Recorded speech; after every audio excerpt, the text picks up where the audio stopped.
but we do end up with one thing waiting for us there. After purchasing Wario for a crisp 0 Bakugan points, I then made a slight mistake in my judgment on what we needed to do next. I never really explained what 100%ing this game really means, so let's get down to it.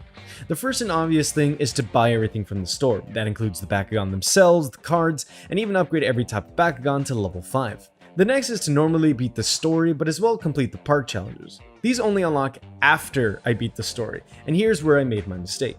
If we look at the challenge board, which marks our progress on what we need to do, I need to beat every person in the park at least once.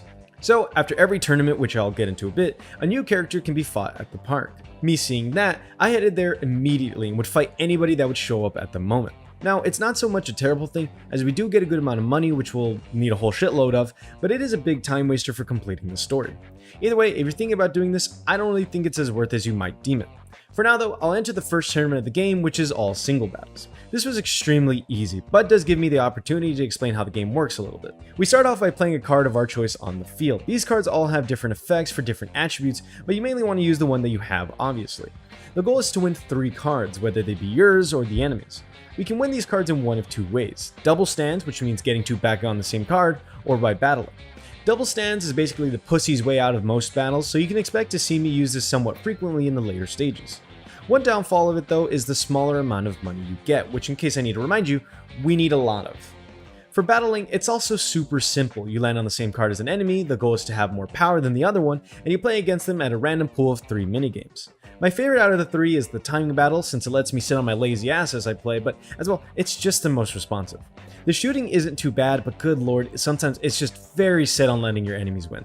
The shaking is just absolutely dog shit. I mean, most of the inputs don't really work. The only parts that work are level 1 and 2, and the rotating motion in level 3 just doesn't fucking work at all. Oh, and in case I forgot to mention, every minigame has 3 levels of difficulty, which is also random as we move on, but for the most part, it stays at 3. So, for now, I'll soak in the easiness of the challenge since the cartilage in my wrist will soon give out.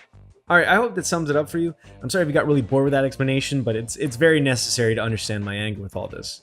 With Shuji B again, we have Runo to go against being just as easy because for some reason, the smartest Bakugan brawlers can't find their fucking card in a small 2x2 box. I don't know how stupid this game expects the 21-year-olds to be playing this game, but man, the expectations must be low. After beating Runo and Marucho, that concludes the first tournament of the game. We can head to the park to receive another tutorial on how the next tournament is going to be, which is going to be in the style of a double battle.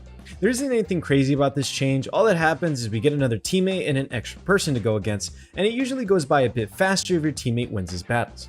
Once again, we faced off against the Numbnut twins and easily win that battle, and looking back on it, they might not actually be related.